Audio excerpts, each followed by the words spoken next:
Welcome to the I Get Better podcast with your hosts, Charlene Renee and Phaedra Smith, where we discuss topics related to life, love, mental, physical, and spiritual health, and how we can all get better together.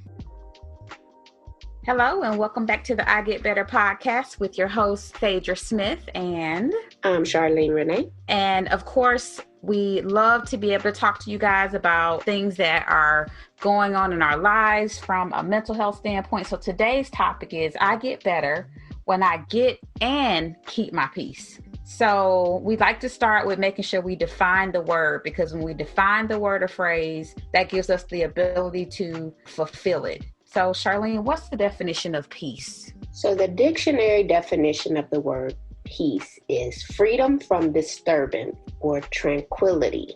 And I took it a step further to define what disturbance is. And disturbance is the interruption of a settled and peaceful condition. So we want to be free from disturbance. That could be quite difficult in 2020. True. So I guess it's not that we don't want to have peace, but I like that we said we have to obtain it and then keep it. Right. So I know for me, and it might be different depending on your belief system, but for me, going into 2020, I am a different person now than I was going into it. I now have more of an understanding for me in my personal life that a part of me obtaining and keeping peace not only comes from me, but also comes from my prayer life and like spending time with God. And so that is what helps me to kind of keep it despite the hurricanes and politics and the racial things going on and just regular life, like the stuff that was already going on before coronavirus and all the other stuff, before 2020, just regular life, just your relationships and children and work and school or whatever you're going through. And then the loss of loved ones that some of us have experienced this year. So yeah, that I think just to add on to that, I just wanted to add that on to our definition is that your belief system, I believe, also plays a role in that when you talk about disturbance. Yeah. And why is it important? Why do you think we need to work at getting and keeping our peace? Well, for me, I believe that peace is accompanied by rest and rejuvenation. So, which I'm just going to throw a little plug in here. I know we haven't really solidified it yet. However, we plan on having a series, like some sort of series and groups on peace and something along in that family, because it's such an important thing. And one of the examples I thought of is like a computer. All of us have had experience with computers that maybe you haven't shut it down in a while to let it just kind of restart. And I believe that like our bodies and our brains are just like that. And when we don't have that peace, which kind of gives us that time to be free from disturbance and work and even play, but just like that noise, then I think it causes glitches. It can cause memory issues. It can cause attitudes. It can cause poor relationships, or you just kind of not being aware of what's going on. So I think the consequence is exactly what the definition says, the disturbance that comes along with not being able to have moments of peace. Yeah. And I like that you mentioned a computer, because when you think about peace, it's really a state of mind, and your mind is like the computer, right, of your body. And so when your peace of mind is disrupted, it's really difficult for anything to go well in your life. So you have to make it a priority to find that peace of mind in the midst of everything that is going on in order for you to push forward and move forward and get through all of the challenges that you're experiencing. And especially in this year, 2020 has just been one thing after another. Right. So it's really important to be more intentional about getting your peace. And we might have to do that every day. Based on what we're seeing and what's going on. Multiple times. So speaking of that, it reminds me of, you ever been in a situation so as a parent, most parents have been through this. And even if you're not a parent, I'm sure you've noticed this. So I remember one time my son was just bouncing the ball in the house and my brother or someone was in the house and they were looking at me like, I think it probably had been going on for like 5 or 10 minutes. I don't know. But I was totally checked out. So you just kind of get used to the noise, right? So for me, a part of me getting my sense of peace, like in the midst of noise, has been to just like focus on what's maybe entertaining me and like block it out. So I do think we have to have moments of our lives where we know how to go to that place in our minds or go to that place even physically to block out the noise, whether that be that I get off Facebook, that I don't watch the news today, that I spend some time by myself. And I know I'm kind of getting ahead of us, but it just reminded me of that, just being a parent. Like I know we've all had those moments where we're like, all of a sudden you hear everything at one time. And you're like, everybody be quiet. What's going on? You don't know how long the house has been on fire, but now you are awake. Right. So yeah. So yeah, let's talk about some of the barriers and the consequences to not having peace in your life. I know I have one that's really a barrier to getting peace, and that's not recognizing when you're in a state that is dysfunction. Because if you can get into a state of chaos for so long, it's hard to recognize that it's chaos anymore. So you may not even know that you're in a state of unrest or disturbance. And that can be a barrier to overcoming your situation. Now, what's chaos for one person may be normal for another, and it isn't something that bothers them. But there are certain things that outsiders can readily look at and say, like, that is dysfunction. Right. Chaos. Like you said, there are some people who can live in a house that's just a mess. And like, other people walk in and say, how can you function in this? And they're like, what are you talking about? Everything's perfectly fine. Mm-hmm. And it looks like a bomb went off in your house, right? Or it's just noisy. Yeah. And you walk in and you're like, how do you tune this out? Like, these kids are running them up. Yeah. But for them, it's become the norm that they no longer see the disturbance as a disturbance. Yeah. And I do think that can or has potential to be toxic and unhealthy. But I do think that people have different levels of tolerance. Some people are more sensitive to certain things. Also, some people are just, I don't know, they've normalized toxicity. So they've gotten comfortable in the discomfort. Right. Yeah, I definitely have a low tolerance for noise. Like, I'm bad about that. Like, I do not like noise. I don't like kids being loud. Like, I'm just very sensitive to noise. Yeah. Yeah.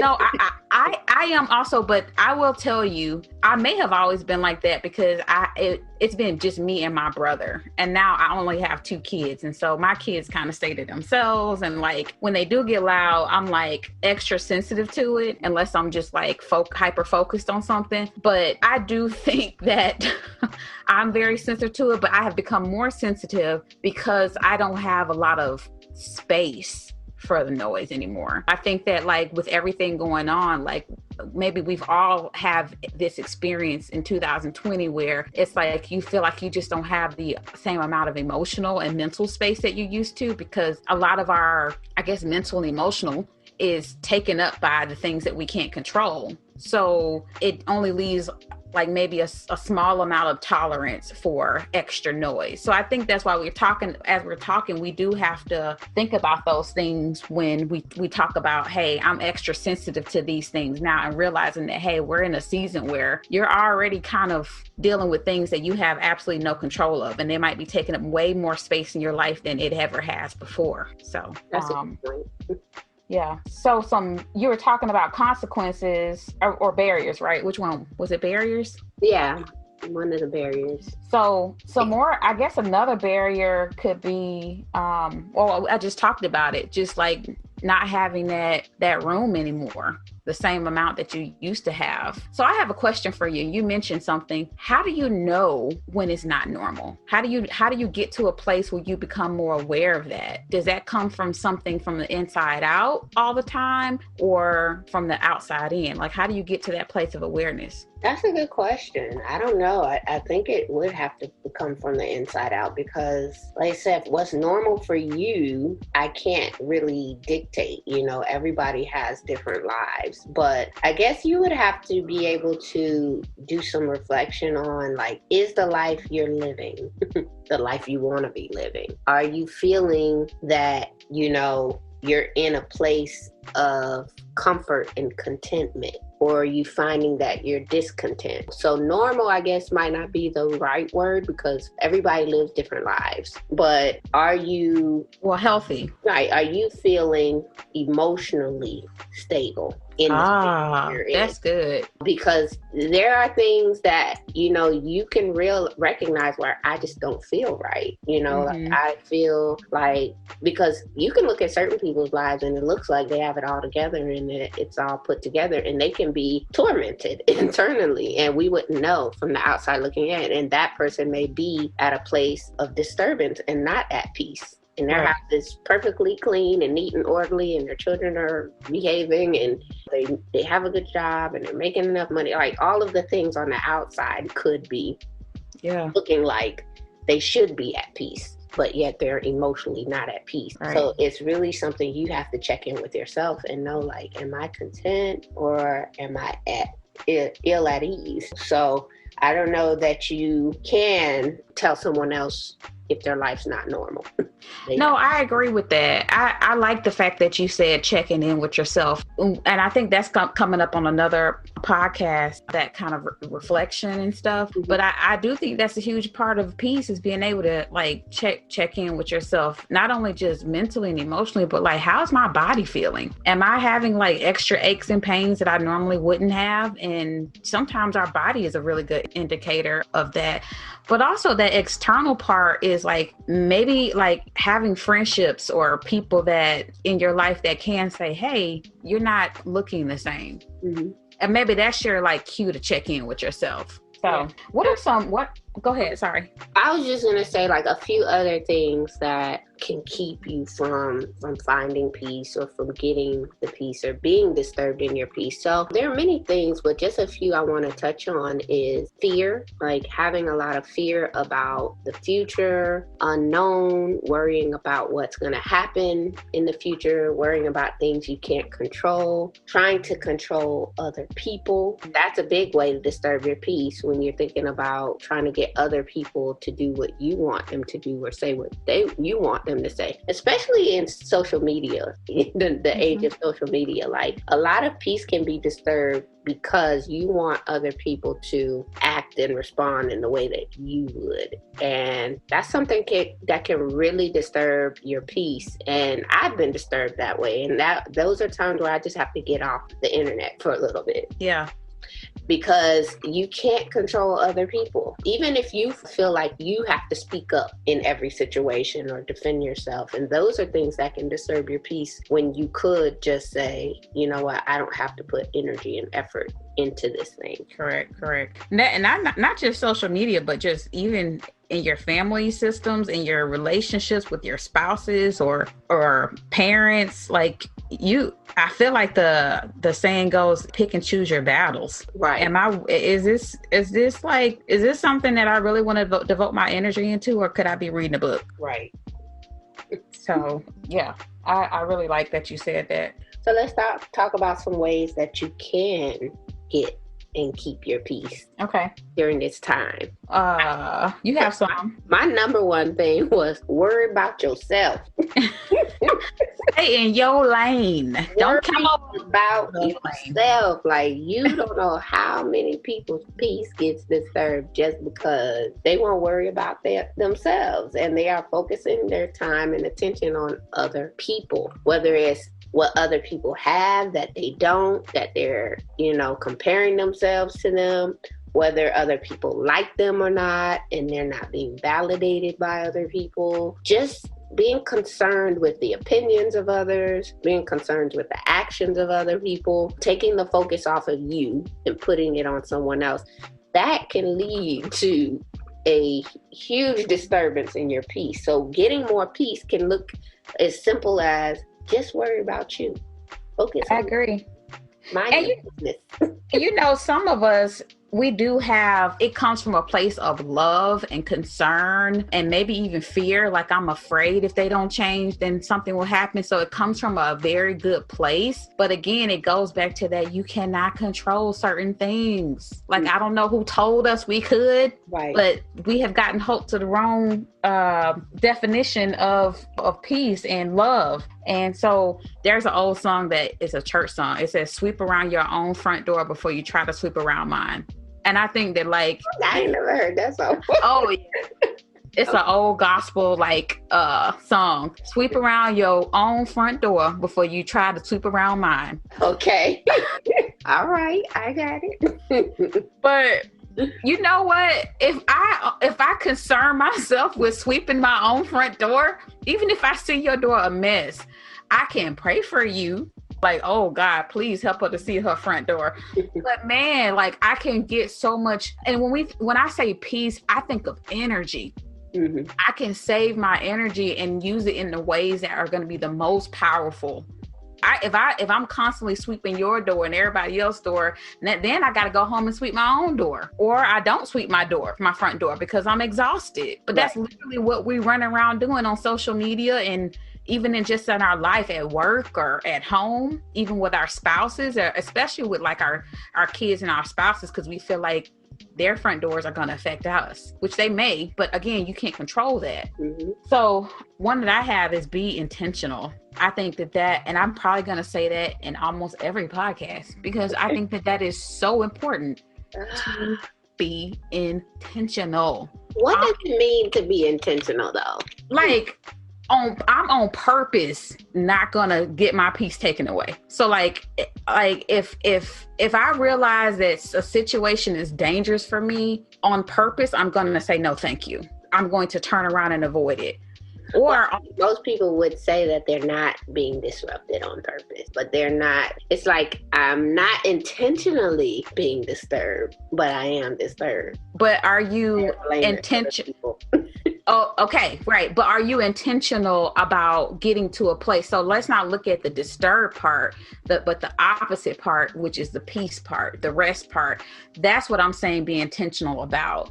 So if you know the things that will bring you peace, rest, and rejuvenation, are you being intentional about those? How much are you getting more light than dark in your life? Are you getting more peace and rest and rejuvenation than disturbance? Like, what am I surrounding myself with on purpose? Right. Yeah. I think, and then another thing I wrote down is a practical way to get peace is to find or create a quiet space somewhere in your life. Quiet, that's why peace and quiet goes together. When people use that phrase, they say peace and quiet. Yeah. I don't know that you can truly find peace if you never get in a place of quiet.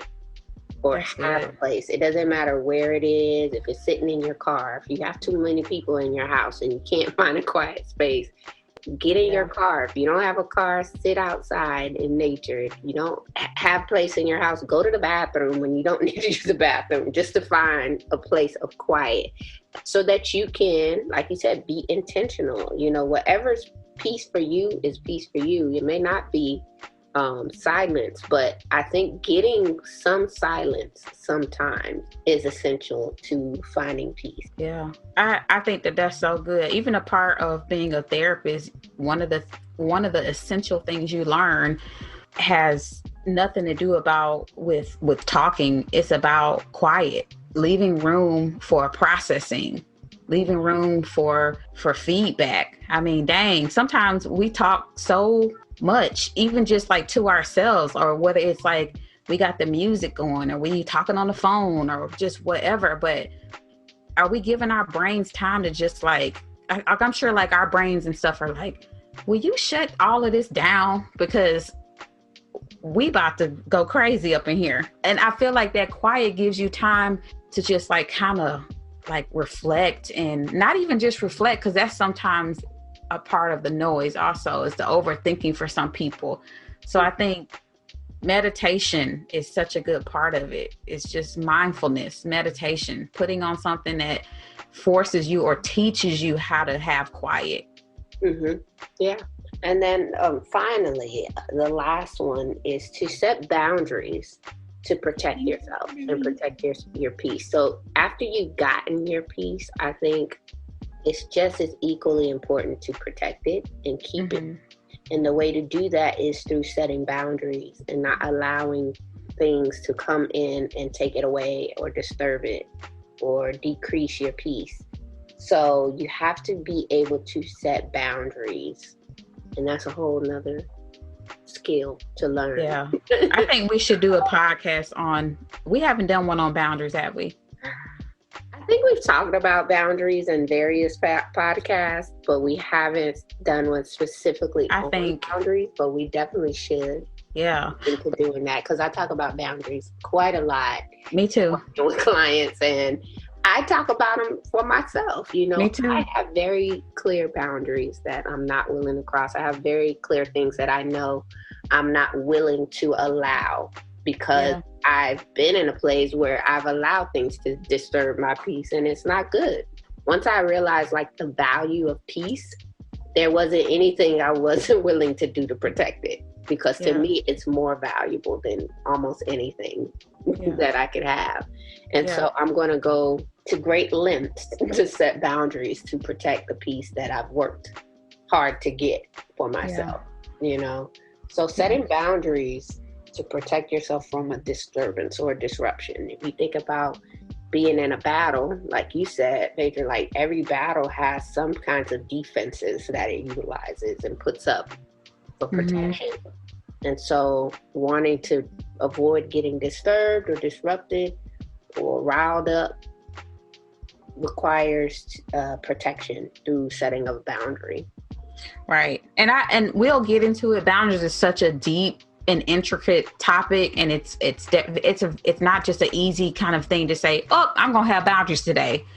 It's something that I do think takes some time and practice. Honestly, I'm still practicing.